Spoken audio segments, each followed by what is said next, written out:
Start. Okay, ladies and gentlemen, may I have your attention, please? The presentation is about to begin. To all participants, distinguished guests, ladies and gentlemen, Assalamualaikum, Salam Sejahtera, and very good afternoon. Okay, first of all, I would like to welcome all of you to the 4th International Conference on Creative Media, Design and Technology, REKA 2021. Okay, my name is Zohairi Majid, and I'm one of the faculty members here at University Science Malaysia School of the Art, and I'll be your moderator today. And not to forget, we have Dr. Noor Zaidi.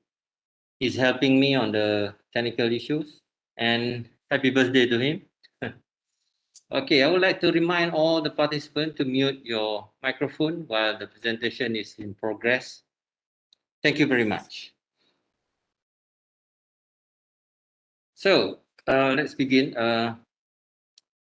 For our third parallel session today, we would like to introduce the first presenter, Nur Faizah Muhammad Fahmi, and the co-presenters, Muhammad Abdul Aziz Abdul Ghani, Nur Hisham Abdul Ibrahim, and Hajati Isa from University Technology Mara, Sri Iskandar Perak. So with the presentation title, a systematic design guideline on wayfinding signage for older adults at General Hospital. So without further ado, we will play the recorded presentation now. Assalamualaikum and a very good afternoon to all the panels, moderator, and fellow participants. My name is Nur Faizah binti Muhammad Fahmi from UiTM Sri Iskandar, and I will be presenting my research topic on a systematic design guideline on wayfinding signage for older adults at General Hospital. So for today's presentation, the overview is I will be concentrating on the introduction, research operational design, related model and theory, theoretical framework, literature review, and finally the conclusion of the research topic.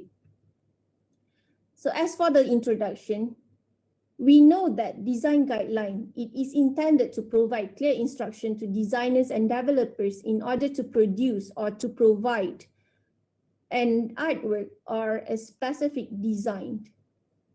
However, when we talk about wayfinding, it can be defined as the process of understanding where you are, determining where you need to go, understanding your optional route, and recognizing when you have arrived. The signage, it is a form of language and communication in the urban landscape and falls under the broad literary discussion of linguistic landscape. However, when we talk about older adult, it is chronologically defined as an individual aged 65 years old and older. Mishler and Nieder also supported this by saying that older adults struggle to focus on visual attention, which suggested that suitable signs are needed to be created and properly to achieve the objective of making the orientation easy to attend. And when we talk about General Hospital, everyone knows that the General Hospital, it means that an institution that is provide cares, treatments, and any medical services, and it doesn't carry any profits or private gains. So now I will be presenting the research operational design, where I am running on 3 different phases, which this is the first phase. It is concentrating on the first problem statement, which is the older adult face difficulties in directing themselves to the targeted location. It has been supported by 3 different scholars, which is the first one, Mishler and Nieder, saying that older adults needs and also face difficulties experience in focusing their visual attention. However, Marcus mentioned that older adults have difficulties with poor signage and they have faced challenges with unfamiliar environment. However, Devin mentioned that older adults seems to rely more on wayfinding cues instead of directing themselves without want. So this actually supported with two different research questions, which is the first one, are the older adults having problems with the wayfinding signage? However, the second one is, what are the problem statement occurred from the wayfinding signage at the general hospital? Hence, the objective of this first phase is looking forward on to identify the problem of wayfinding signage located at general hospitals among older adults. However, in the second phase, I am looking forward with the second problem statement where it is looking on there are lack of functional wayfinding signage design used in the general hospital. This is also supported by three different scholars mentioning that most hospitals and medical centers are complex maze of long and confusing corridors. However, Lee mentions that the navigation issues have given rise to incidents of tripping, disorientation, and getting lost in the general environment because of the visual impairment. However, Greenrod mentioned that poor and ineffective signages within the facilities may enhance navigational difficulties. With that, the research questions of this problem statement is, why are the wayfinding signage design used at the general hospitals are lack functioning? Hence, my aim for this phase is to determine the suitable design element in visual communication, which is concentrating on the graphic system to be applied on wayfinding signage. And finally, the third phase, okay, there are two problem statements, which is the first one, the complexity of the design elements applied in the wayfinding signage create confusion among the user. This is supported by Marcus, Situmorang, and also Jafari, mentioning that poor wayfinding increase risk of getting confused, compromising safety of self and others. However, Situmorang mentioned that the problem that often arises when inside the building is that people who were inside the building can be confused in finding direction, especially in condition of panic. And finally, Jafari mentioned that it is not clear that all the pedestrians are literate and able to read. The fourth problem here is that there are no standard design guidelines used in the creating the wayfinding signage. Basri mentioned that there is no specific design guideline provide to assist the hospital management to improve signage equipment that can be meet the criteria required by the user. However, Rodriguez mentioned that lack of awareness on the existing guideline by the wayfinding developers and lack of agreement between the existing recommendation is partly the main issue in producing a wayfinding signage. And finally, Kim mentioned that without a high control of design guideline will be affecting the uniformity and a unified identity for the district as a whole. The research question here is that how does the design element in the visual communication affect the wayfinding signage? And what are the elements need to be applied on the wayfinding signage? And finally, the questions is, why does design guideline is important in creating the wayfinding signage? For this third phase, my objective is to develop alternative wayfinding signage design guideline for the general hospital, and finally validate the alternative wayfinding signage design guideline developed for general hospital. By having all these three phases, my aim is to develop a systematic design guideline on wayfinding signage for older adult at general hospital. So the related model and theories that I use is concentrating, for the theories, I am concentrating on three different theories, which is Lynch theories and Bonfantini theories. And The third one is Parsoni and Arthur's theories. For your information, Lynch theory and Bonfatini theories, Bonfatini theories actually adapting Lynch theory and finally conclude that the 3 points over here is the main guideline to be used, or main variable that used in wayfinding sign age. However, in Parsoni and Arthur theory, there are 2 variables that has been used, which is spatial problem solving process wayfinding, spatial problem solving process and wayfinding information system, which is concentrating on the design elements itself. And finally, with the theories that I am using, and it is concentrating, or it is guided by the IDA model, which is looking forward on the actions of the older adults in directing themselves to the targeted location or the specific location that they are intended to go to. This is the theoretical framework that I am using based on the three sets of variables. The evidence that I am looking for it is the older adults' acceptance in directing themselves towards wayfinding sign age. In the literature review, we know that navigating a healthcare facility can prove challenges both for new patients, or I can say for the visitors themselves, whether they are new patients or the existing patient.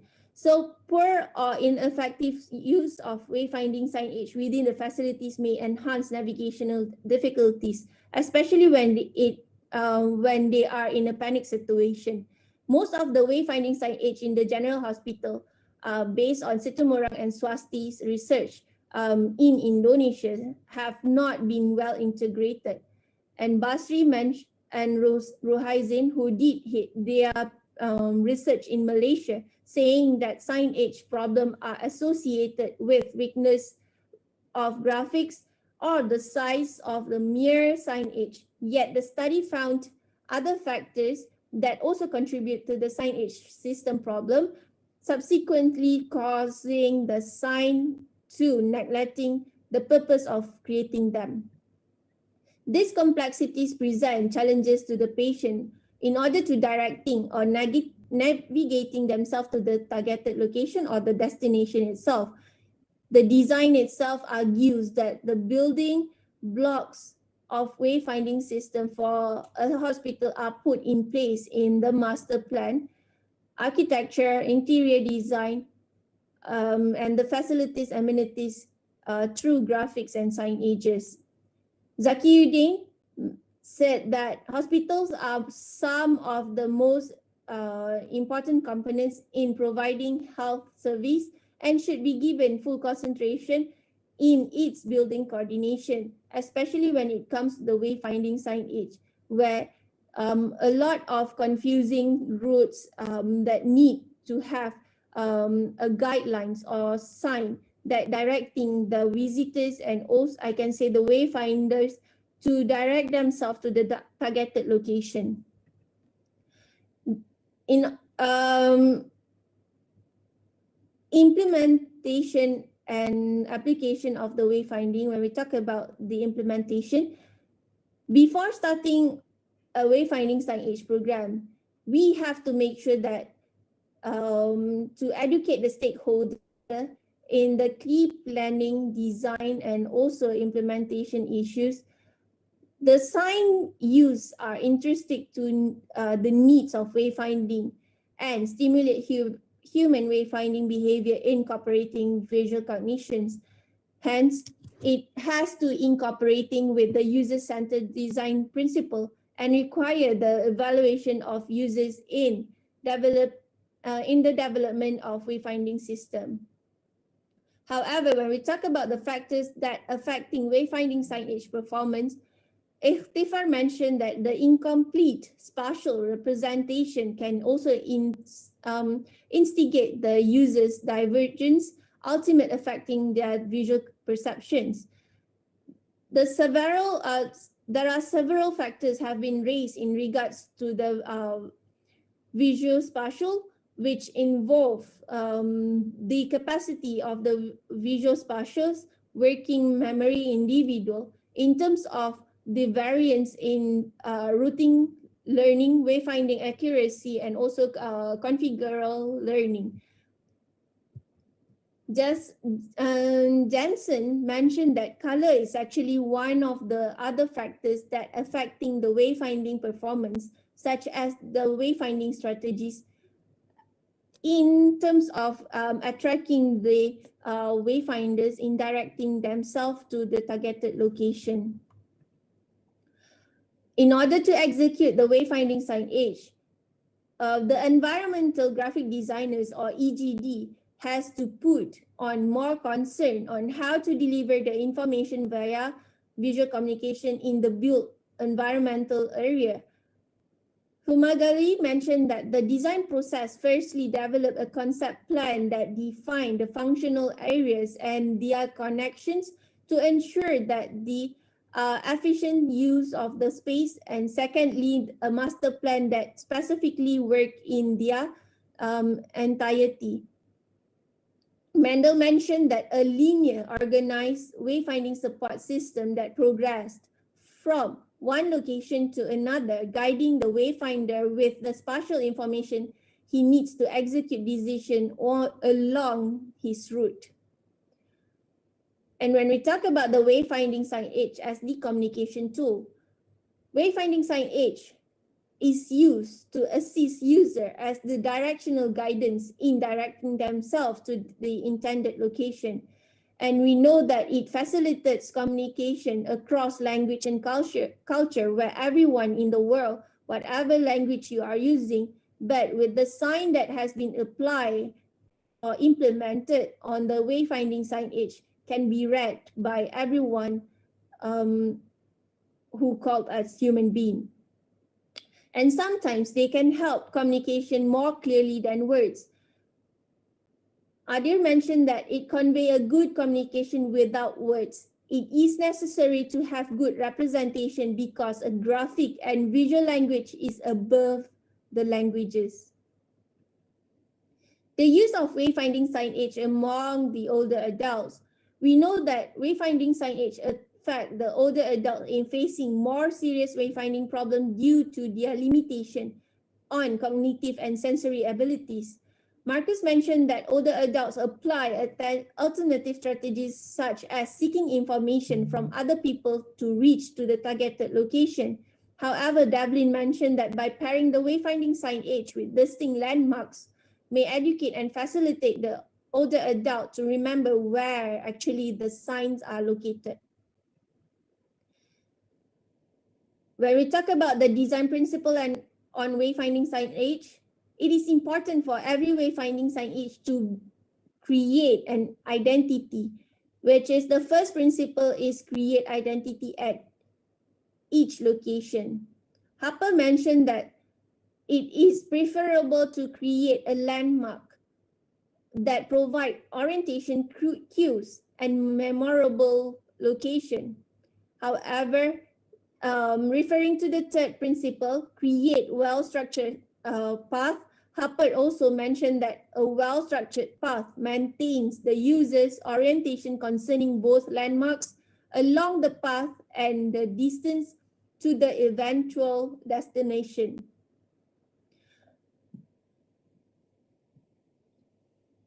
Referring to the fourth principle, create areas of differing visual characters, Baskaya mentioned that with the supporting of visual characters that differ by areas will ease the navigation without confusing the users.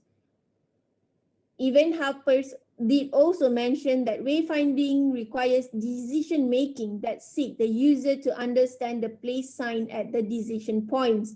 And finally, Leitner's mentioned that the involvement of the universal language to understand the basic concept of wayfinding becoming a true platform to every user's wills, it creates an understanding that is accepted even with cultural differences. This is supported by the 6 principles, which is providing universal language. And referring to the design elements on wayfinding signage, the articulation of built and elements created based on the several criteria in order to help users to orient themselves with the guidance of the design elements on the wayfinding signage. If I mentioned that the standardized signage design consisted of recommended font, space, and symbol, which directing to the identity of that building. However, Sivaji mentioned that symbols can be more effective than text-based signage in assisting patients and visitors in finding their way around the healthcare facility, as it is claimed as universal symbols.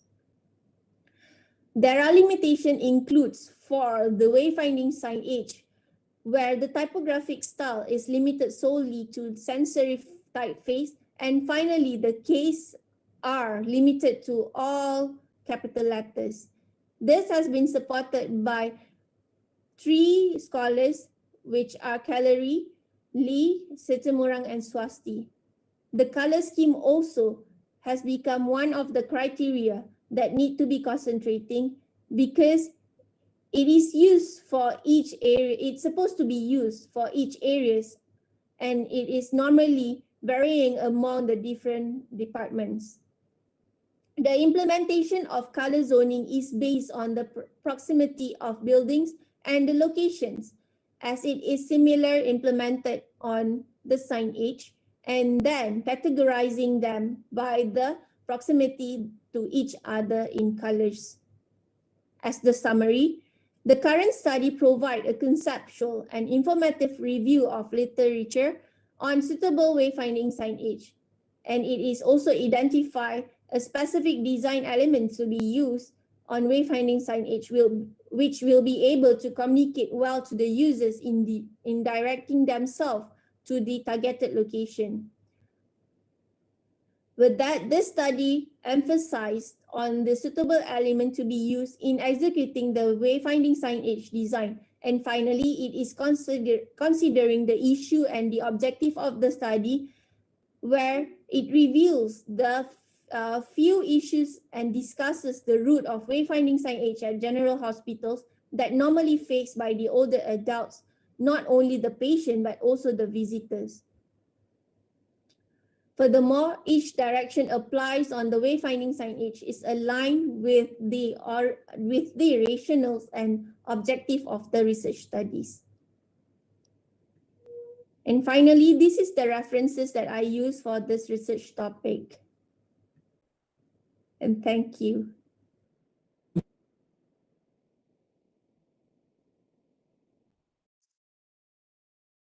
Okay. Thank you for the informative and interesting talk. Yes, indeed, it is our responsible to provide good usability for the elderly. And we will have the Q&A session at the end of this parallel session. So make sure that you to write down your question and to whom the question for. Okay, the next presentation, we have our second presenter, Fahmi Samsudin and Rosita Tajuddin from University Technology Mara, Shah Alam, with the presentation titled Identifying Public Health Awareness by Using Cinemagraph Technique as the New Approach. We will play the recorded presentation now. To everyone, thank you so much for all of you who joining today's event. First and foremost, I would like to thank for the committee members of REKA 2021 for giving us chance to participate in this year's event, as well as the other participants who also among the researchers. Congratulations to all. I would like to introduce myself. My name is Fahmi bin Samsudin, and I'm from Faculty of Art and Design, UiTM Shah Alam. And for today's event, allow me to share to you part of my ongoing study called Identifying Public Health Awareness, or PSA, using Cinemagraph Technique as New Approach.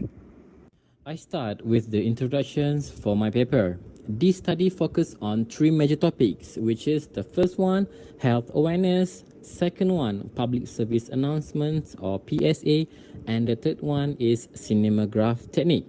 Health awareness is one of the most important factors in our life, and I believe that each one of us may aware of our current situation, which is the COVID-19 pandemic. We believe that money is everything, but does that really matters rather than our own health? Because nothing is valuable than our own health care. In Malaysia, health awareness is still in low. According to WHO 2018, stated that Malaysia has been spotted as one of the top 4 critical diseases in Asia. Why? Our own lifestyle activities maybe. Mustafa 2019 claimed that Malaysian facing low priority of health awareness. Why again? Ask yourself, what is our national dishes that we always proud of? We have nasi lemak, we have roti canai, teh tarik, mee goreng. I can go around and list down for you because I love food so much. But please, don't get me wrong. I'm proud of our foods, but in terms of daily intake, it's better for us to go for moderation. We do have huge numbers of health campaigns, both succeed and failure at the same time. Some of the famous campaigns were Tak Nak Merokok campaign, Nasihat campaign, Hari Jantung Sedunia campaign, Hari Diabetes campaign, as well as the campaign Sayangi Buah Pinggang. For this study, I am studying on the new techniques of Cinemagraph as new health awareness media. We move to the next slide. Public service announcements, also called as PSA, is one of the category in advertising whereby it is considered as ways of delivering useful information to viewers. For example, health related. In Malaysia, PSA is commonly related with health campaign, and we familiar of the concept while we are in clinics, hospital and government offices. But nowadays, PSA has been changed to another new platform, which is through social media, because it is the fastest way to deliver the message to people. And here is the Cinemagraph. What is Cinemagraph? Why is he talking about this from the beginning? I'm sure you're always wondering these questions from the beginning. Yes, it is a new technique that have been introduced in movies and music videos. If you're familiar with Harry Potter, might as well you've seen one scene in it. If not, at the end of my session, I will assure you will know this technique. It is actually built based on the single files combining of two different files, which is still image and video. Why? To create impressive and interesting content of animated moving image for the memorable experiences. And now comes the problems. First, the situations of current health issue in Malaysia is major. I'm not focusing on COVID pandemic because this is our current concern, but let's take a look before COVID enters the cinema.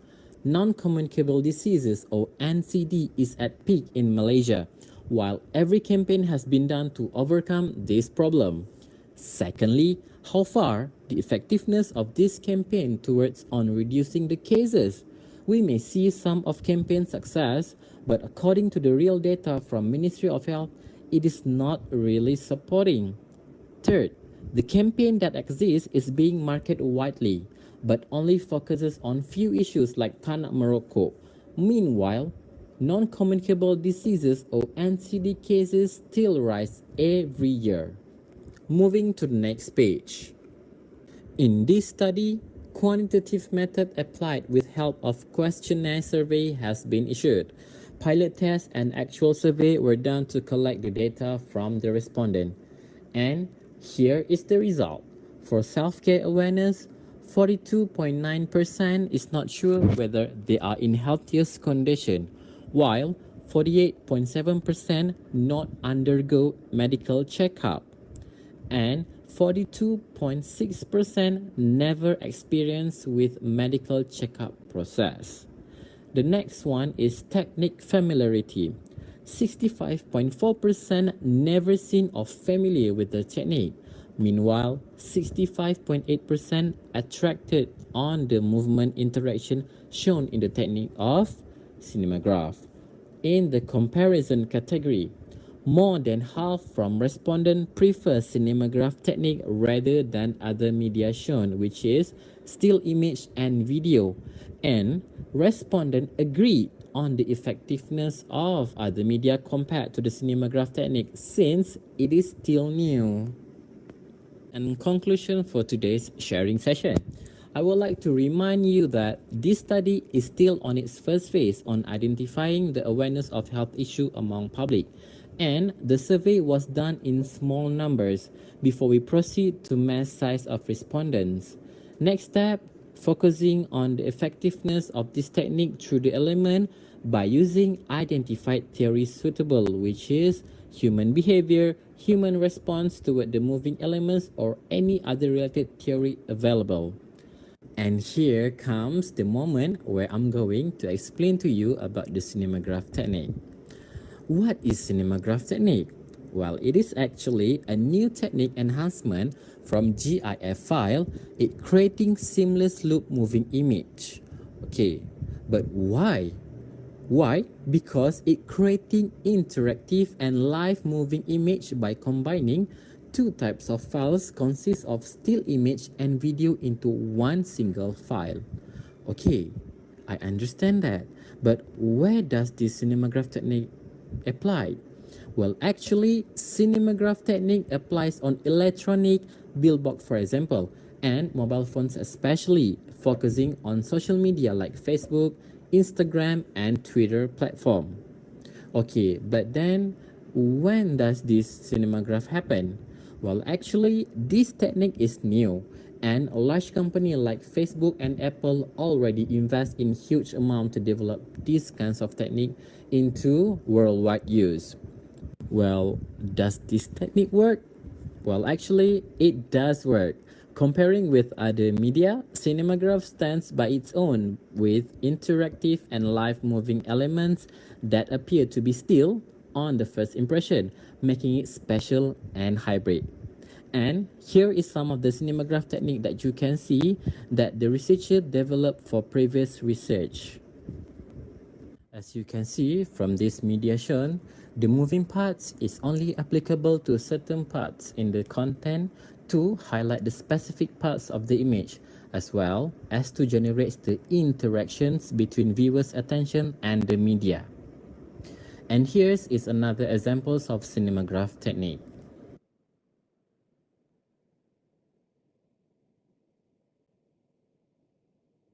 And that's all for today. Thank you so much again for all of you.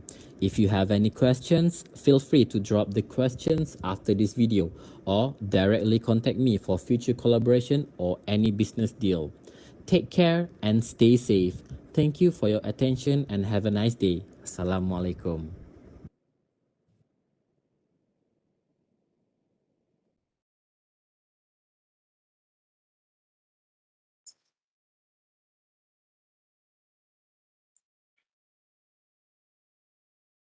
Okay, thank you for that excellent presentation.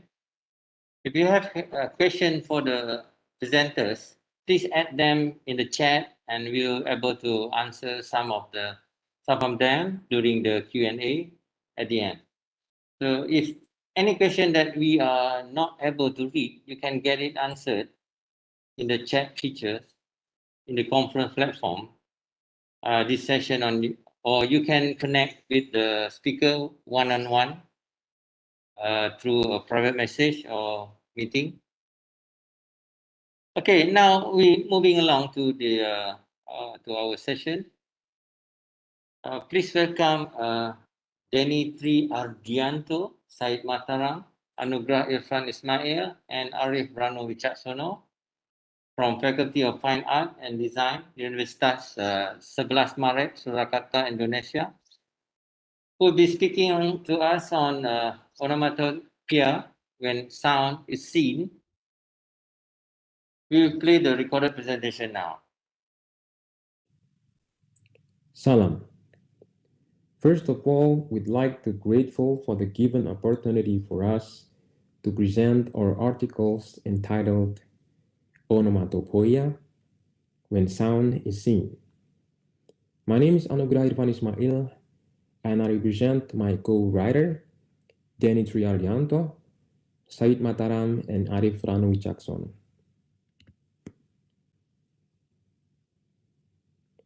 Introduction. Comics have a visual structure, which is a combination of visual elements in the form of illustrations or pictures as the main elements and various symbols in the form of words, phonograms, word balloons, and panels. Illustrations or pictures is an image used by comic artists to represent an object. Pictures is an imagery and mimesis of the real world that is presented in comics. Illustrations is an imagery that includes icons, indexes, and symbols. Illustrations is considered an icon because it resembles or similar with what it represents. It is categorized as an index because it indicates the presence of something else. Words are the second dominant element in comics. Words can act as a phonogram or a depicted sound because comic readers only use the sense of sight to capture a message in comics. Phonograms used in comics are grouped based on their functions, namely as a symbol of speech, dialogue, monologue, narrative, and a symbol of sound effect. Together with picture, words form picture-word relations. Both are the elements that fill comic panel. Comics are basically a visual assembly of the constituent element that can act as a medium of communications. However, comic media is limited as a visual medium. Although in its development there are comics that are combined with animations, all communication media in it are converted into something that is visible, seen, read, and understood through visuals. This article will discuss the role and contributions of words as a manifestations of sound in comic works in the form of phonograms, both in dialogue and narration, as well as sound effect or onomatopoeia. Thus, phonograms as one of the main elements apart from image shall receive more attention in comic studies. A method. This research is a qualitative study using semiotic approach to examine the research problem descriptively. The object of this research is one of the main elements in comic, namely the phonogram. In accordance with the definitions of semiotics, the essence of the phonogram will be examined in terms of its existence as a sign and its functions in comics. The logic of phonogram and the way meaning is produced therein will then be further studied. And here's the result. As discussed earlier, that sound is an invisible wave. Sound is basically an invisible matter, a moving vibrations that can only be felt using certain tools.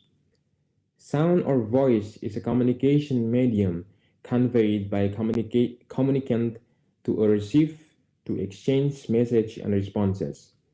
This shows that sound is essentially a sign, and when interpreted in such a way, will lead to certain interpretations.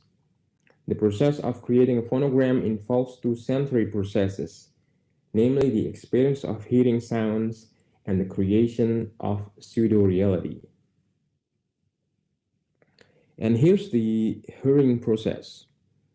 Started from source of sound and then received or heard, interpretations, and finally action or reactions. And the process of sound imitations or creation of copy sound started from source of sound and then copied and then heard, interpreted, and action or reactions. And for seeing process, it started with object, seen, interpretations, and then action or reaction. Here's the process of image creation. Start with object, and then scene, copied object, interpretations, and finally action or reaction. And the phonogram creation process started with sound source, and then heard, sound interpretations, visualizations, visual interpretations, and finally action or reactions. A phonogram is a relation between expressions in the form of typographic embodiment, both original and vernacular, which serve to represent the desired content in a narrative. Comic readers are led by comic artists to agree with the phenomena of sound, such as screaming, crying, moaning, or louder, regardless of whether the phonogram is an accurate representation of the emotional outbursts in the image. The readers are brought to a pseudo-reality which refers to the stereotypes that exist in the real world. And for conclusions, phonogram is a comic element that represents sound in comic, either as narration, dialogue, or sound effect. Phonogram creation requires two interpretation processes, namely interpretations of the sound and interpretations of this visualized form. The form of expressions on the phonogram is not universal because it refers to certain cultural stereotypes. It is a simple message created to dramatize a comic. Due to comics' natures that imitate stereotypes in the real world, comic artists led the readers to agree on the pseudo-reality presented in comic works. This means that the apparent reality in the image also occurs in the phonograms or writing words. The two comic elements support one another, even the dominations of the image persist. Thank you.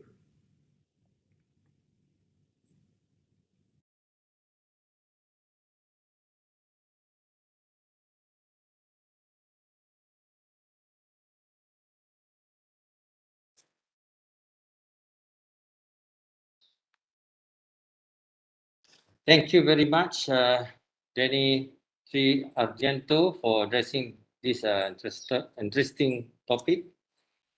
And now we move on to the fourth presenter. We have a slight change here. Please welcome Princess Saliang, Khairul Azlan, Abdul Karim, Rosdalina, Rusli, Shaliza Muhammad Sharif, Azliza Aris, Arif bin Habib, and Muhammad Zarina Aris Mazalan. From University Tanah Jimara, with the presentation titled Enhancing Service Learning Approach in Fashion Education During Pandemic COVID-19 through Socio-Economic Factor. Without further ado, we will play the recorded presentation now. Thank you. Hello, my name is Princess Saliang, and today I am going to present a research paper entitled Enhancing Service Learning Approach in Fashion Education During Pandemic COVID-19 through Socio-Economic Factor.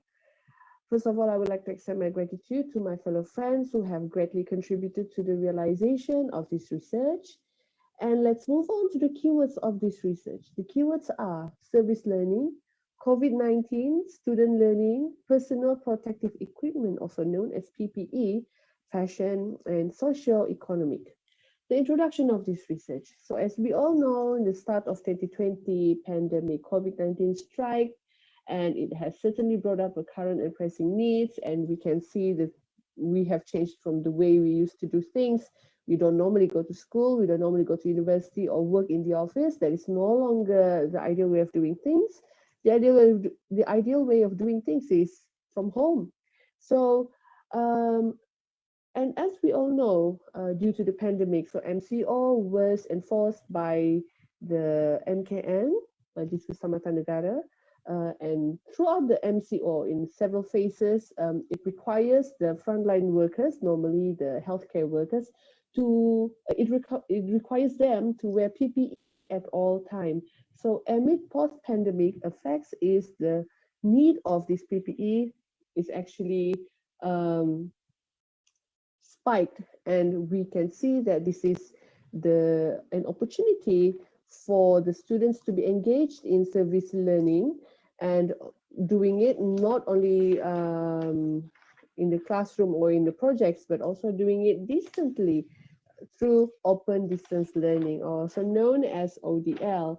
So what is service learning? So service learning is a pedagogical approach in which students learn and develop through active participation in a thoughtfully organized service experiences that meet the community needs. So all these are being constructed and were conducted in a framework called Bantuan Rangsangan Economic FASTO. So what is FASTO? FASTO is Fashion Student Organization. So it is through the student organization that this whole Bantuan Rangsangan Economy, or being short called as BREF. So this fusion actually is a synergy between three entities, which is academia, community, and industry, in working together throughout the pandemic and making this project a realization. So as a groundwork of this whole research, Foucault in 1986 did mention that students learn and develop through active participation. This is the definition of service learning, and also engagement in a well-designed service learning experiences that not only that meet the community needs, but also enrich the students' learning experience. And it should be an international pedagogy that benefits both ends, both the service and also the learning. So it enhances both ends. And Ayla, Brinjal, Phillips, and Hudson also all agreed that the particular course and the community learning, this very systematic bridging, it will prevent the phenomenon of a student perceiving the engagement as something that is unnecessary or something add-on or something burden. So the courses should be grounded in reciprocity and reflection and social change that actually meet the community needs and enrich the students' learning experience. So Mason, Dunnans, and I did mention in one of their research involving students, doctors candidate, and implementing the elements of social justice. So the 64 of the students actually responded, which actually amounted to 41.6%. So one of the students actually wrote in her reflection that throughout the process, she feels that she plays a huge role in social justice. Specifically, she developed specific skills that are actually important and very significant for her in serving the future public health. That is communication skills, advocacy, and problem solving. Those are among it. So we can see that it is important for the students to learn also, and also to develop new knowledge. Okay, so this new knowledge should be a distribution and also it's a collected power between the academia, the students, and also the stakeholders. And Michelle did mention that the redistribution of power and shared responsibility of all these stakeholders for learning, it is important to through co-creation of knowledge. So by co-creating the knowledge, it is possible by sharing the responsibility and distributing the power. So it is way by sharing this responsibility, it will aid in developing more authentic relationships. So the authentic relationships here, we are talking about building trust, and these relationships are the building blocks of a critical service learning classroom communities and the glue to sustain university community partnership. And previously, service learning was conducted face-to-face. So Granier mentioned that service learning classrooms is important because that is where the level of trust and open communication existed. But how if we don't have a physical classroom anymore? The loss of physical shared space or classroom, well, it forced into a creative and innovative ways. So something that we thought is a disadvantage is actually an advantage for us. And it can stretch and expand everyone's ideas of community and force a new style and structure of interaction. So these are very interesting theoretical findings and in moving forward in this whole project. So as we look into how we may develop, how we may go by with the project, so we look into what are the gaps or what is the most significant gap in the whole ecosystem is that something that is current and pressing needs. So something that is current and pressing needs is actually the needs of production of the PPE during that time. So the drastic needs, so when it spikes, so the supply all actually, the shortage is very fast and therefore they need it very quickly during that time. So Singh mentioned that pandemic has certainly brought up current and pressing needs. So some of it can be embedded in service learning projects. So what we see here is the stunted economic growth among our alumni, who are, most of them are entrepreneurs. And this is seen as a very big gap. And we can see this is a possible way or a possible opportunity for the students to contribute through service learning, but we have to do it distantly, as mentioned earlier, within the framework of Bantuan Rangsangan Ekonomi FASTO. Why this is important? Because upon graduation, this student will be working in a landscape, in a working landscape, post-pandemic. So as we know, in 2020, lots of bankruptcy, many businesses closing down. So this student might have to work as fashion entrepreneur. They need to start on their own business. So a framework is that actually provide a solution to this method, the stunted economic growth, need to be tested so that we will be able to provide the student with some new knowledge or new skills upon graduation. The method used in this research is the conceptual framework, the BREF conceptual framework, unconstructed participatory interviews among the students who are involved in the whole project. And all this will be analyzed in a triangulation analysis, which will be taking into account the academia factor throughout the interview. So throughout the interview, actually, the measurement taken is only in relation to the academia factor. And all this will be presented in the discussion session. And the outcome of that, what is the finding? So this is the thing that we're going to look into. So this whole BREF framework is actually developed by Karim in 2020. So as you can see, it is divided by two parts, the management and the operation. So in the management part is obviously the pre-planning between the community, corporate, or the industry, and handled by the institution or academia. So the institution or the academia is the centralized sector in the management part to garner or to manage the funds, sponsor, policy, expertise, and networking, in which then will contribute to the corporate social responsibility, raising fund, developing new module, and eventually will increase the graduate employability through self-employment. Below the management part is operative sector. So this operative sector is the vehicle of the whole project. And it is a synergy between the alumni, students, and the entrepreneur, in which the alumni and the entrepreneur, which is the industry, they will provide with the skills and product, labor force, and experience. And the outcome will be the income generation, the economic growth, the new skills developed by the student in the form of soft skills, and eventually becoming a designpreneur. So as you can see, institution and students here all belongs to one organization and therefore become the central core of this whole operation. So it works like this. Upon an order, when the order is being received, it is distributed and planned among the manpower, the material, the equipment that is needed according to the order, and it will then be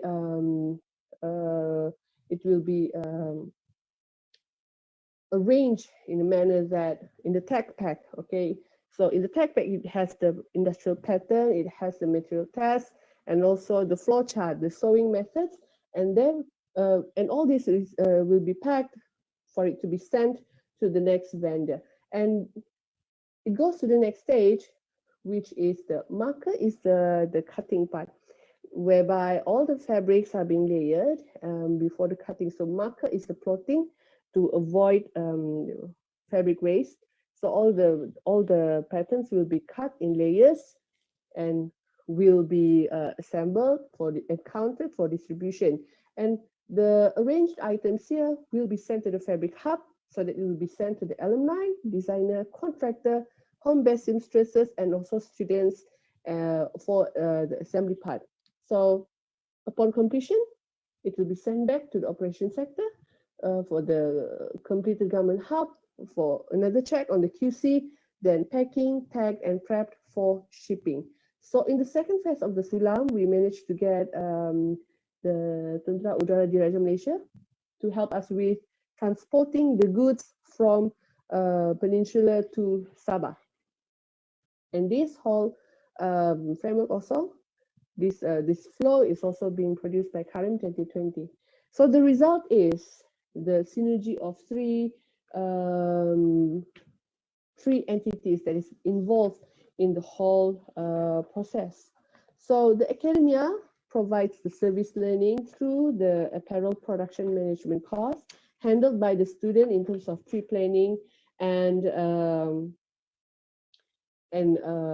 conducted in the operation by the students to ensure that all the orders meet the deadlines and also the quality needed by the stakeholders. So what between academia and industry or alumni, and then we can see that the mutual ground is the positive increment of the possible graduate employability or employment. And this is due to working together. So students get to the first-hand experience of working with the industrial alumni, and this will boost their self-confidence and unexpectedly build a new bridge in career confirmation, as well as developing professionalism in students. Because industry is full with skilled laborers and full fund. Thus, it's made best for the students to relearn the entrepreneurial spirit. Secondly, is between the academia and the community, also known as the users. So students were expected to have some self-reflection to social justice. The new finding, however, is seen as a potential for commercialization because the users will have different needs. So we will be responding to different needs and therefore create a gateway for commercialization and also innovation, because where there is demand, there is buy, and vice versa. So continuous demands equals the room for innovation and commercialization.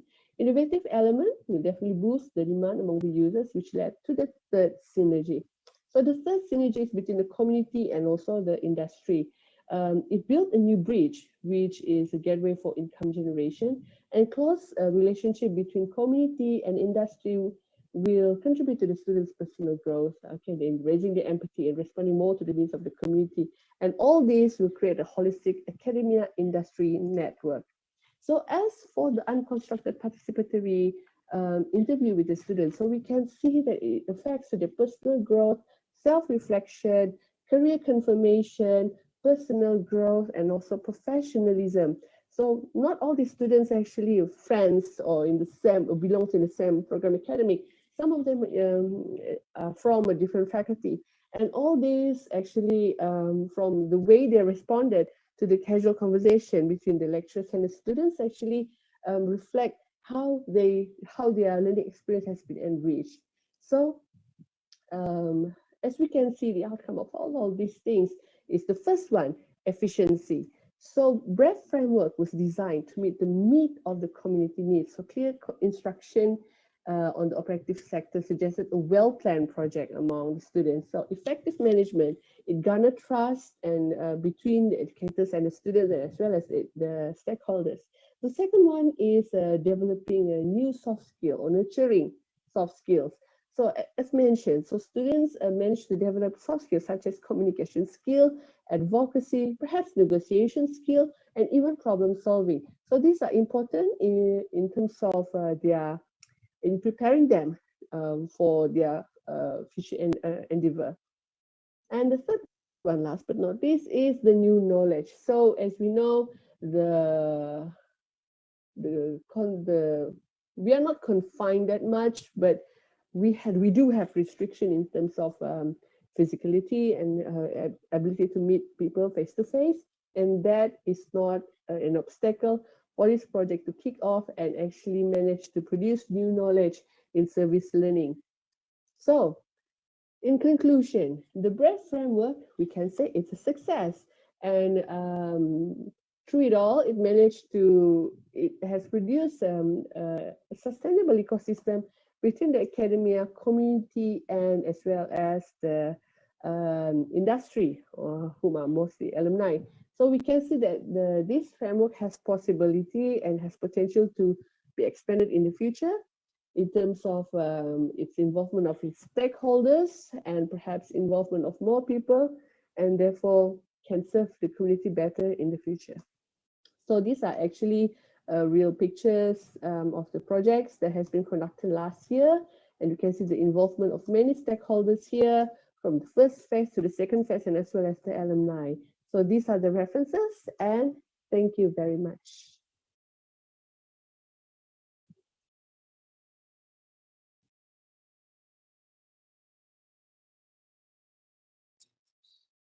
Thank you very much, Princess Salia, for the excellent presentation. All the best to you.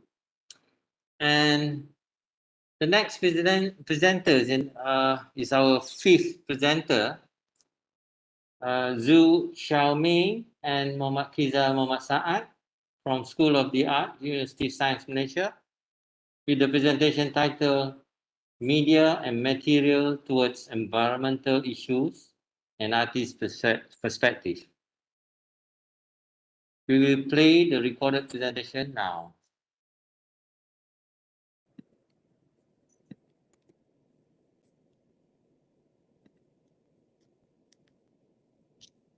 Hello, everyone. This is Zhu Xiaoming. I'm a PhD student of University of Science Malaysia. It's my great honor to have this opportunity to present my work on REKA 2021, which is a global influential conference to communicate with excellent artists around the world. Please allow me to thank for the invitation from the committee of REKA 2021. Next, I will talk something about artist exploration on media and materials towards environmental issues. This is my research outline. It includes 4 parts. Research background. Environmental issues has been a concern for humans for many years. The increase of the world's population and per capita consumption of natural resources will have a great impact on these environmental issues. Human activities are causing environmental problems. For instance, climate change, acid rain, air pollution, ozone pollution, urban sprawl, biodiversity reduction, industrial waste, ozone layer depletion, which bring many disturbances to our lives. Environmental issues are not only causing a great concern of scientists, but also attracting the interest of visual artists. Artists all around the world are taking the responsibility to express their waves through visual interpretation. These issues have been a prominent concern expressed in the theme of artworks. Through the exploration of media and materials, they construct a visual form representing environmental issues. Their works will make you think deeply about the world around you. In this article, artists highlight environmental issues through their own unique perspective. Methodology. The paper uses Edmund Feldman's art criticism methodology model to describe, analyze, interpret, and judge artworks. This approach is the most prominent and in-depth form of art criticism. By using this method, we can transform the intangible concept in the work into something tangible. The Feldman system of criticism is an inductive process of extrapolating conclusion from the available evidence. Feldman stated, interpretation is the most important part of the whole process of art criticism. We have to explain not only the meanings involved in an artwork, but also the relevance of those meanings and the implication for our lives and for the human conditions. The importance of media and material in art. In artworks, media and materials play an important role to express artists' thoughts and emotions. They have a great significance for expressing the subject. Alan Cooper points out that after breaking down the barriers between life and art, every object is a material for the new art. Finding or identifying the most appropriate method of expression is the difficult part of creating art, and the media and the materials are very important in achieving this goal. The type and color of the materials can inspire the artwork and even influence the whole way of thinking about art. With the development of science and technology and the change of people's concept, people are more and more aware of the role of the materials itself and its rich spiritual connotation. The concept of material has been extended. Today, environmental issues are becoming increasingly serious, and artists are choosing environmental relevant media and materials to express this theme, reflecting the tension between man and nature. Artists' exploration of media and materials towards environmental issues. The first part is artist perspective through climate change. Among the global environmental issues, climate change has always been a concern for us. Climate change includes global warming and large-scale weather changes. Climate scientists predict more impacts in the future. If the temperature rise at the end of the 21st century is not contained to a few tenths of the degree Celsius. Faced with such climate change issues, artists are also exploring the impact of future climate on man and the natural environment. The art-related climate change is making the public rethink the role of human beings in changing the climate system. Naila Azevedo's artwork, Mighty Man. She made 1,000 small men and women 20 centimeters high, who were taken to be exhibited on a staircase, where the ice would melt for about 30 minutes. During the summer in Norway, Germany, in northern Germany, she choosing ice as a material to highlight the problem of climate warming. Ice looks fragile and will gradually melt. Likewise, facing the problem of climate change, both humans and ice share common characteristics. Since the exhibition of minimal monument in Berlin in 2009 with the support of a worldwide fund for nature. This exhibition has been directly related to the theme of global warming and is understood as a living monument to environmental issues.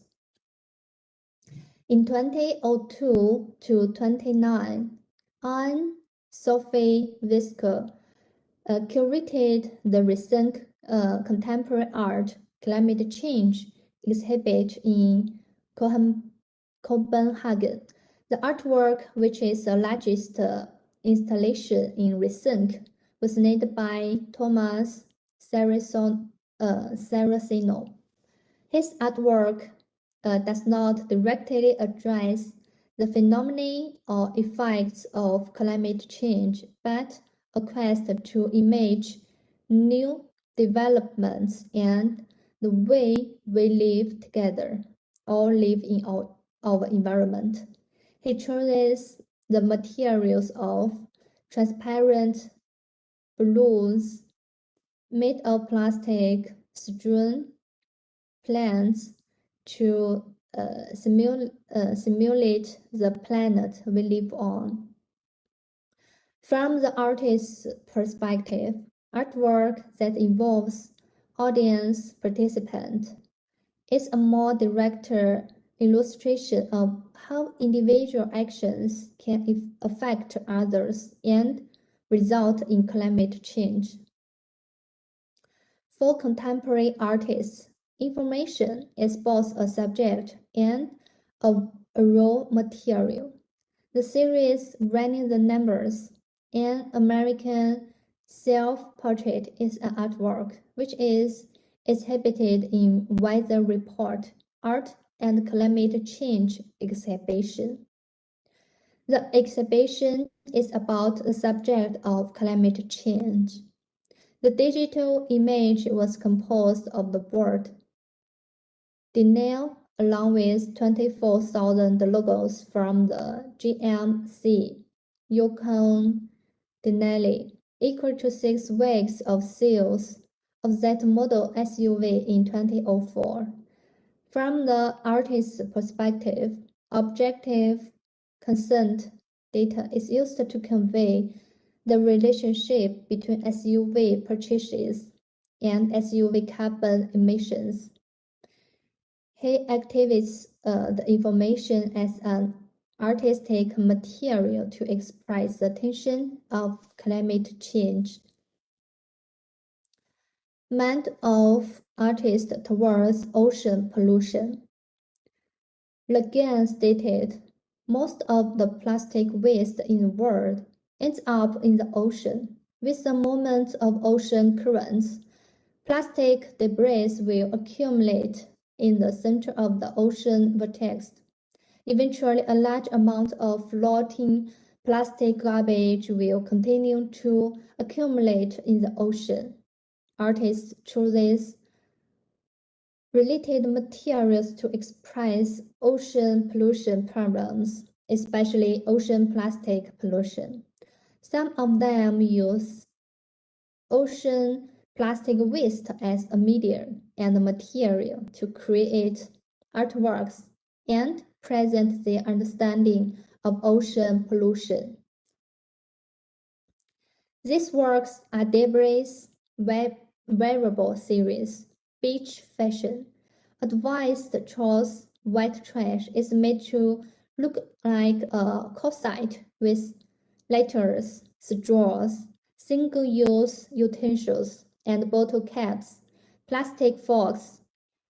His artworks combine plastic waste with fashion, which is a comparison with fashion in everyone's impression. She sighed, my work has changed my view of the world. This makes me feel even more frustrated with the increase in the number of single-use plastic items.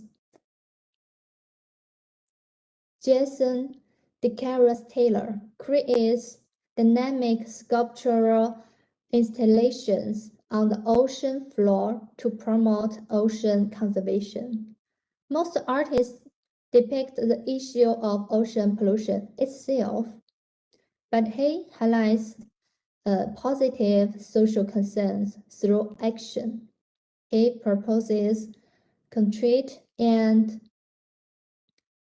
feasible solutions to give marine organisms a place to live and breed when they are suffering ocean pollution. The materials he uses are mammoth reefs, which are made of non-toxic pitch neutral ocean cement, do not contain impurities. It becomes an integral part of the local ecosystem. These artificial reefs can help the creatures in the ocean. The corners and the deck rooms formed by the forts provide homes for fish and crustaceans. 本节明 One Wants Mormon's Hit Plastic Project is a Mormon curate up in blue water droplets. However, this blue water drops is pieced together with the twisted plastic bottles. He sighed, as far as I know, most cases of ocean pollution are boring, but I found a way to make it interesting. He uses discarded plastic waste to build large-scale artworks, and through the presentation of these disposable plastics, he allows viewers to rethink the relationship with single-use items. Reflection of artists on industrial waste pollution. Since the Industrial Revolution, human activities have caused enormous damage to the Earth's surface. In China, the rapid economic development has made this effect particularly evident, whether in remote areas or on the fringes of cities. A post-industrial China is being presented. Human activities have caused significant environmental issues. In China, artists are highlighting this problem through their work, and they have chosen the vehicle of landscape. This artwork shows the impact of the Three Gorges project on the natural environment. This work is also an ongoing concern for global sustainability issues. These destroyed mountains and waters are the damage done to the environment by the operation of power and capital. This is composed of multiple media, including painting, ready-made sound. The artist collected the tools used by the local people, such as stretcher and iron hook. On the right side of the picture, the six stretchers leaning on the picture with their iron hook lying on the ground state the vicissitude of the Three Gorges pickers survived for generations. Early Spring on Lake Dongting depicts green dust clouds covered with construction debris, forming a layout like a Chinese landscape painting, and the colors are reminiscent of ancient Chinese green and blue landscapes. The theme of this series of artworks shows the destruction of the environment in the process of urbanization. The media Yo chooses is photography. He used super digital technology to compose the photos of construction waste into a kind of ancient Chinese landscape painting.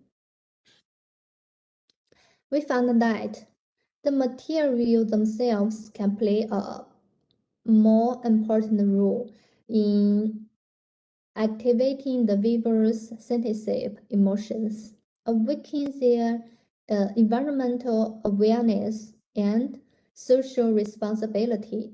By observing and handling these medium, and the materials. The artist creates works that resonate with different presentation. The artwork is to highlight the problem, to bring the public closer to the environmental issues through relevant media and the materials, to make people rethink the relationship between man and nature, and to reflect the role played by human daily activities, which are causing environmental issues. This is my presentation. Thank you, and wish you enjoy your rest of the day.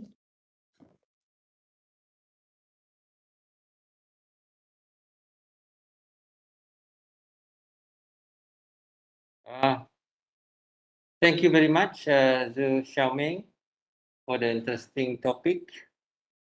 Okay, this session is coming to an end.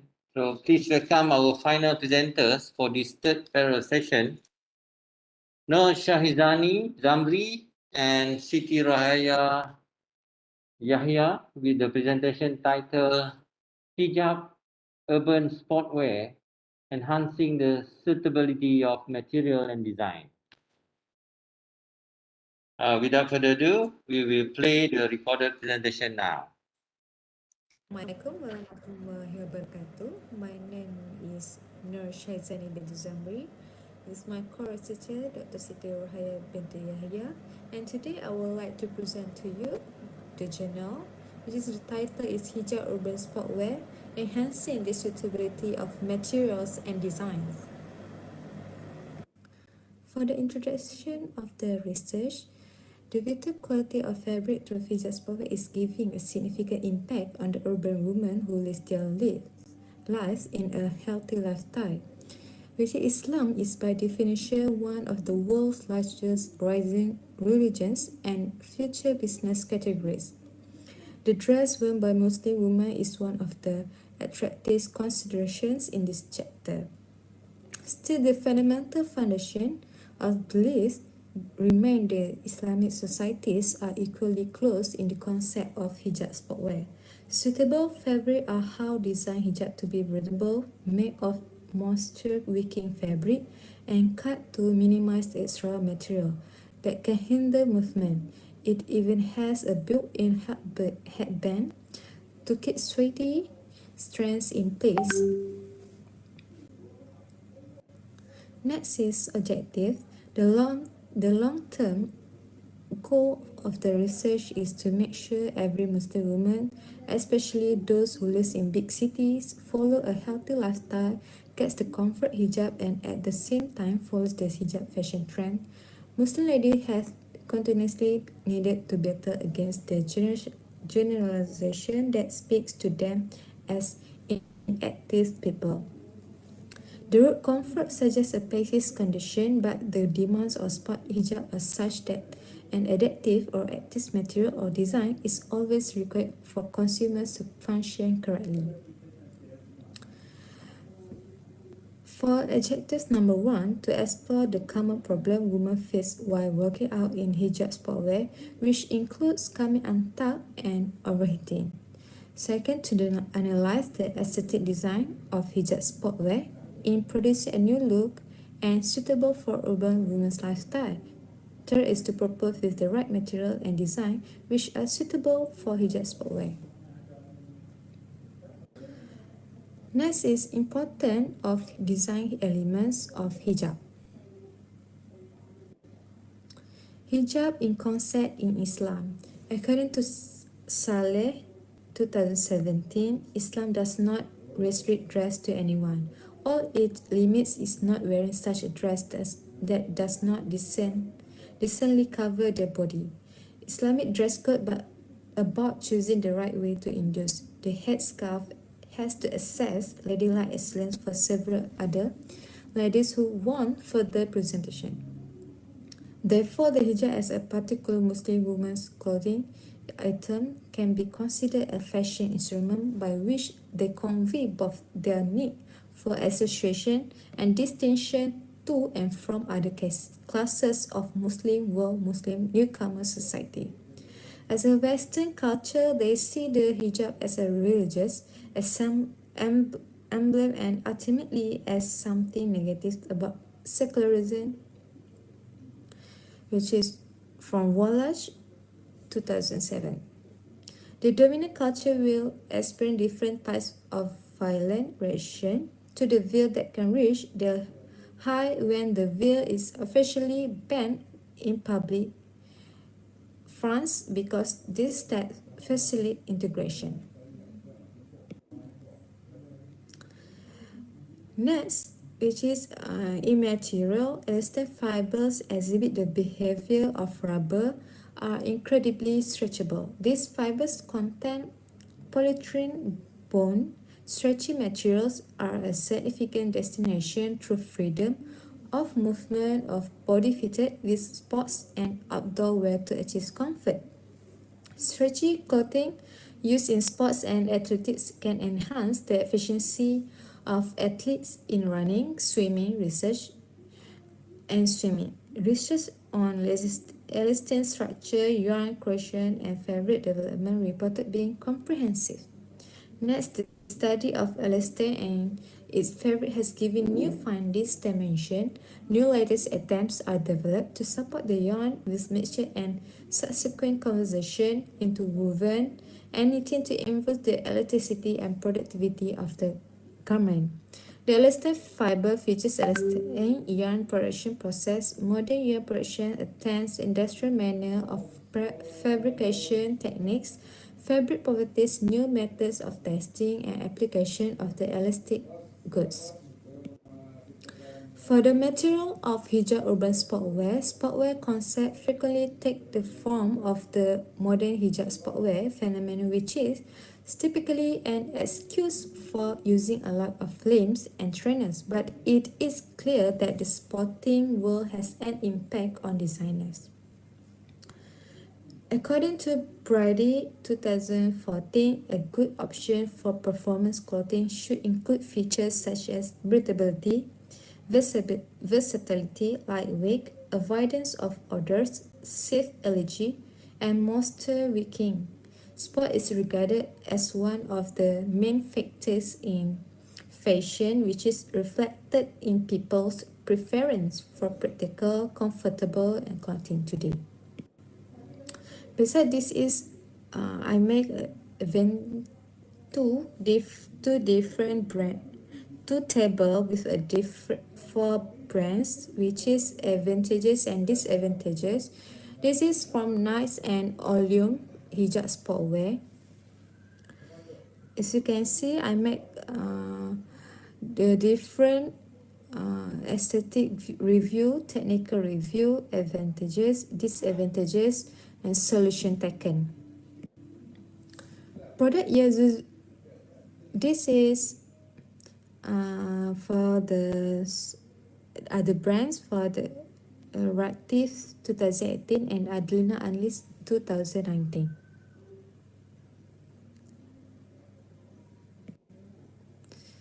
For the project outcomes, a project progressing through the stages of manufacturing, the final product stage after the desired solution has been chosen, and the project concept decided as laid out in the framework and work conducted before. The project outcomes significant and reflected the end of product quality. The final present process can take place depending on the specs, fits, and the nature of the design, and take a few days to a week to complete. At this point, within the general criteria defined during preparation and the process of manufacturing the product, the need to employ creativity, innovation, and versatility comes into play. This is the project outcome. The design focuses on the silhouette of hijab sportwear and the features of hijab sportwear and the features that enhance their need. The trend of hijab sportwear inspired the hijab silhouette that is featured in 2020. This design is chosen based on the analysis that has been done by the researcher where most of the respondents had chosen the cooling effect material for hijab sportwear, as this helped them to be more comfortable when wearing the hijab sports activity. The hijab will provide the hoodie to make it more cooling effect when running, and also consists of cord stopper elastic around the neckline, which is to make it the hijab is not too flipping during running. The hijab fits the wearer due to its innovative non-flipping and secure designs. Besides, it also consists of mesh materials and micro eyelet knit fabric. The color of the fabric is the nude color, which is of white and grey. This is the other sides of my design. And this is also front and back sides for the wearer. Okay, for the next experimentation, design experimentation is a method that the researcher explains the step-making process after gathering information on the primary and secondary data. In this section, the researcher provides the design outcome from the observation and preliminary study. From that, researcher comes out with a color forecast, trend forecast, fastening styles, design ideation, design development, prototype making, product testing, and finished product with feedback from the respondent.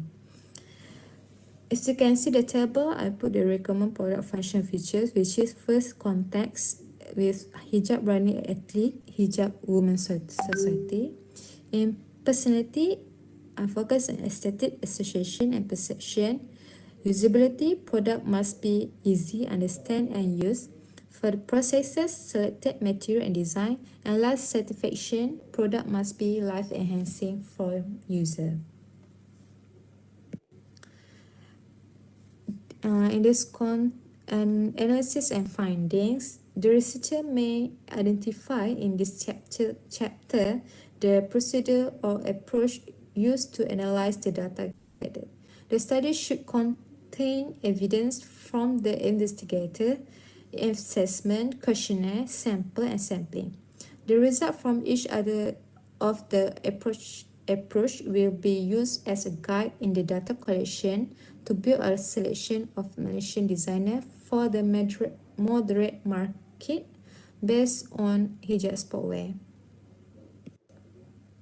This is from my observation at KLCC, which is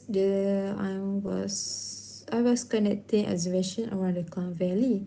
The researcher has chosen another boutique brand in the study such as Nike, Under Armour, Tunda Pupu and Olafur Shah Alam to perform the research. The study based on the researcher's finding that is actually on the market according to the global hijab sportwear label.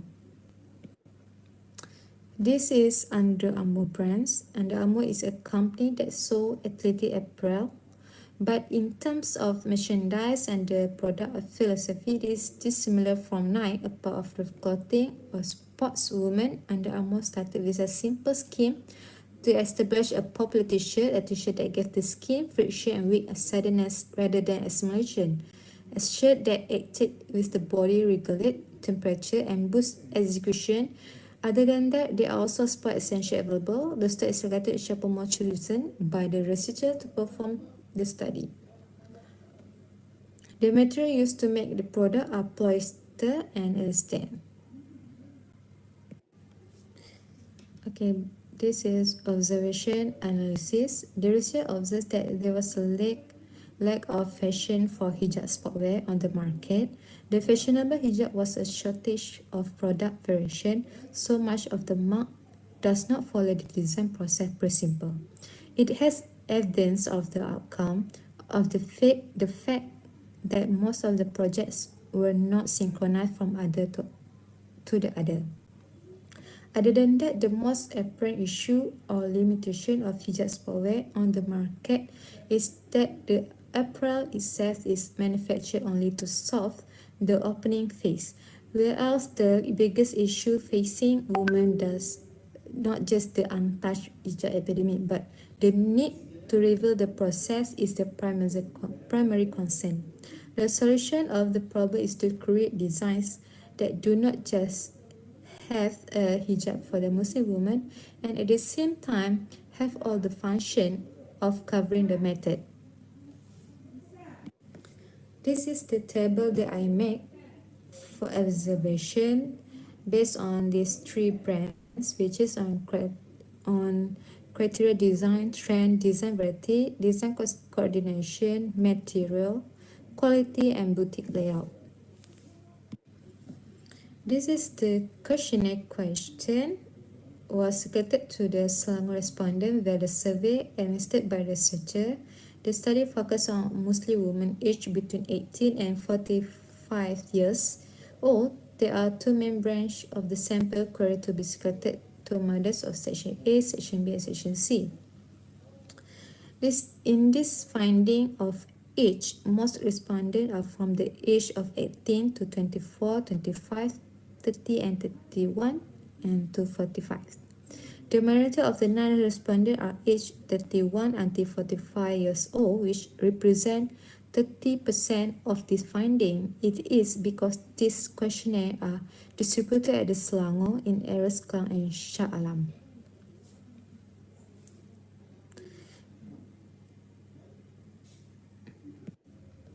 In background, in this result obtained by the researcher, there are 30 respondents for the different backgrounds.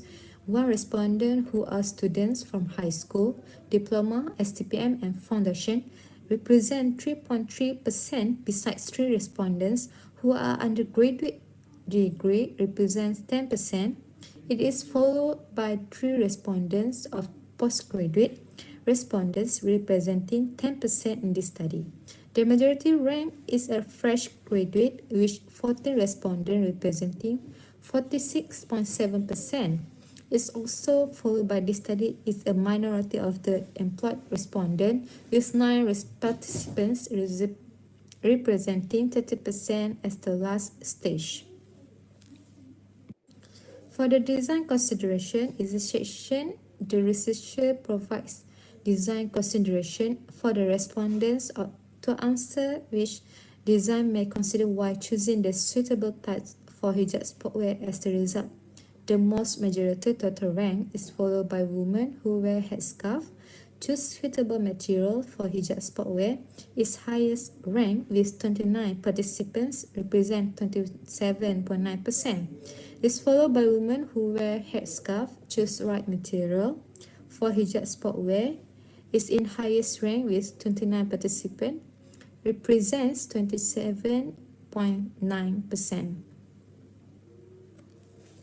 This most minority respondent considered choosing the best for hijab sportwear is they want hijab sportwear to enhance into trendy styles that representing 27 responded, representing 26%.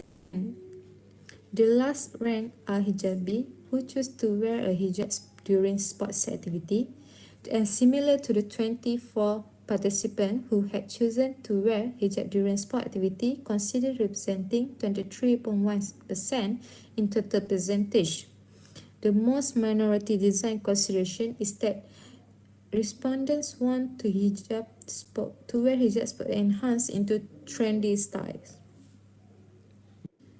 This is functional hijab sportwear. In the design of hijab sportwear, the word functional indicates specificity. The specification of solid sports hijab are such that for hijabis to wear it comfortably, flexible material and design are often needed. The majority of respondents choosing the functional hijab sportwear in cooling effect, with the 28 respondents represent 27.2%. The minority respondent had to choose untucked hijab, and a similar percentage of participants choosing the easy-to-slip on functional hijab sportwear, with 22 participants representing 21.4% in total percentage. It is followed the last rank by 11 respondents who had chosen loose hijab, representing 10.7%. Hijab sportwear turns into Muslim women inspired fitness sportwear, which can now be both aesthetically appealing and technologically advanced and now plays a significant role in hijabis today. Conclusion, this result has shown that the hijab sportwear that the researcher produced has an aesthetic and technically in the designs, and the element of color in the design was dark color, such as nude nature color. This color that the hijabi woman chose is the majority color. As the respondents stated that nude color, the majority of 16 respondents consider choosing plain, modest, and unassuming. The right design, fabric design, functional, and usability can emphasize confidence in the hijab woman. Overall, this research concludes that hijabi can enhance their self-esteem and be comfortable with the design that achieves the needs of hijab urban sportwear. The word comfort suggests a passive condition, but the demands of the sports hijab are such that an adaptive or active material or design is always required for consumers to function correctly. And last, this is the references that I choose journal, book, and web page. Thank you.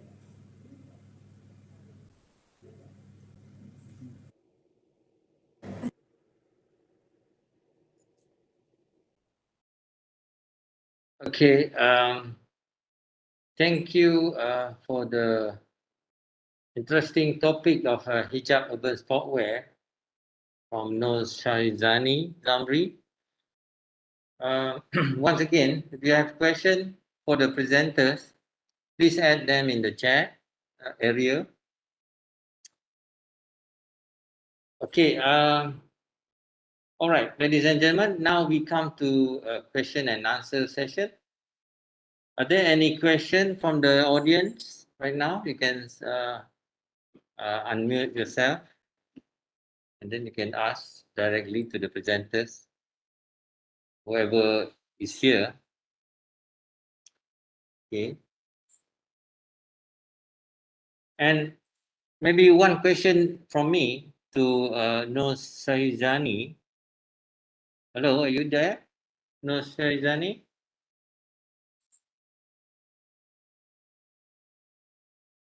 Hello. Yeah.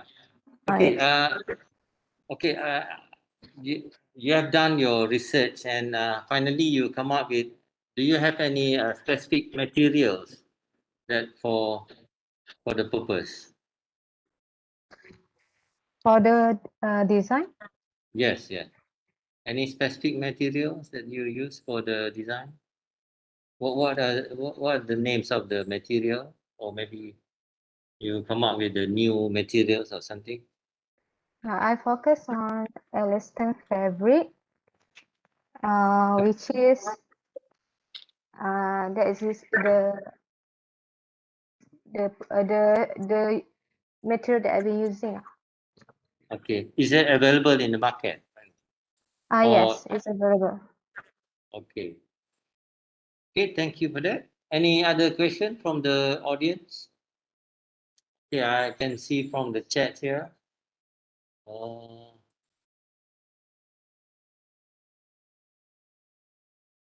Okay, it's not a question. Okay. Okay.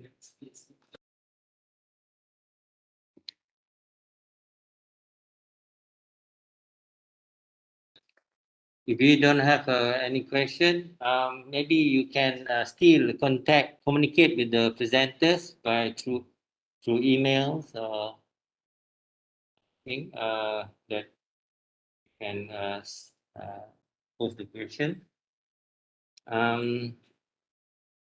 All right. Any other question? Right. So maybe if you don't have any questions, so maybe we can stop it here. So all right, ladies and gentlemen, now we come to the end of the session. We would like to say on behalf of the University Science Malaysia School of the Art and also on behalf of the REKA 2021, we would like to say thank you again to the presenters for the informative and interesting talk, and to the audience for their active participation. Hopefully the presentation will be beneficial for everybody. So thank you for your attention. And one more request from us actually. We would like to ask everyone to on your camera so that I can capture the screen for documentation purpose. Can we do that? Yeah, thank you very much. Yeah, Princess Sayaliang. Yeah, okay. Anyone? Any other okay, from the audience? Okay, hopefully all together we can capture the image. Yeah. I will count to 3. Okay, and then I will capture. There are more. Okay, Dr. Samsu, how are you? Okay, good. Everyone okay? So I will count 1, 2, 3, and then we capture. 1, 2, 3. Yes. Okay. Thank you very much again. Thank you. Thank you. And have a nice day. And stay safe and stay healthy. Thank you, Bye-bye. sir. Thank you, Doctor. Bye. Everyone. Stay Yeah. safe. Bye. Stay happy.